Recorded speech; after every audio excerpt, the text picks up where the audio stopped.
প্রিয় বন্ধু, গত প্রায় 4 সপ্তাহ ধরে আমরা একটা জটিল পরিস্থিতি অতিক্রম করলাম। বাংলাদেশকে দেখলাম নতুনভাবে, নতুন উদ্দীপনা। অনেক আশঙ্কা ছিল।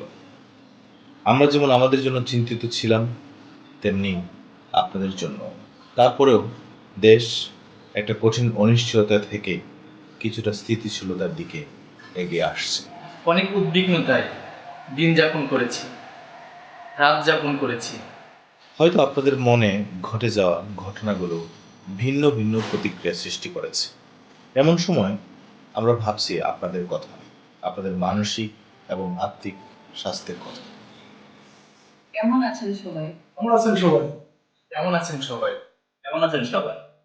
আমাদের প্রভু যীশু খ্রিস্ট শিক্ষা দিয়েছেন যে যাতে করে আমরা রাষ্ট্রের প্রতি শ্রদ্ধাশীল হই ও রাষ্ট্রের যা পাওনা তা পরিশোধ করি, আর যা ঈশ্বরের তা ঈশ্বরকে প্রদান করি। যীশু খ্রিস্টের রক্তের মাধ্যমে আমরা আমাদের আদি পাপ থেকে ক্ষমা পেয়ে নতুন জীবন লাভ করেছি।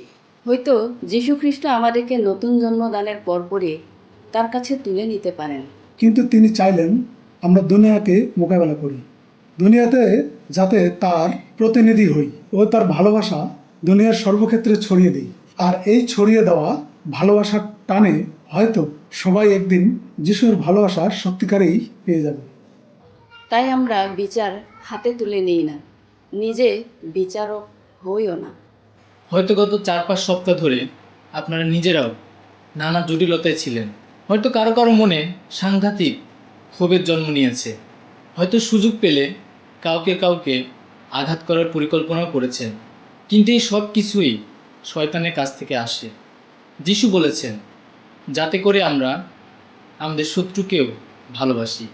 এছাড়াও প্রভুর বাক্য আমাদের আরো বলে যে আমাদের এই যুদ্ধ তো কোনো মানুষের বিরুদ্ধে নয়, বরং তা অন্ধকার রাজ্যের সব শাসনকর্তা ও ক্ষমতার অধিকারীদের বিরুদ্ধে, অন্ধকার রাজ্যের সব শক্তিশালী আত্মাদের বিরুদ্ধে। তাই বন্ধু, আসুন আমরা মানুষের বিরুদ্ধে প্রতিশোধ প্রবণ মনকে যিশুর ভালোবাসার হৃদয় দিয়ে পরিষ্কার করে নিই ও সকলকে ক্ষমা করি। তাতেই আমরা ঈশ্বরের ক্ষমা উদযাপন করতে পারি। আপনারা সবাই এক একজন যিশুর সৈনিক, তার শিষ্য। তাই আসুন একজন উপযুক্ত শিষ্য হিসেবে সকলে তার উপযুক্ত প্রতিনিধিত্ব করি। সবার জন্য খ্রিস্টীয় ভালোবাসা।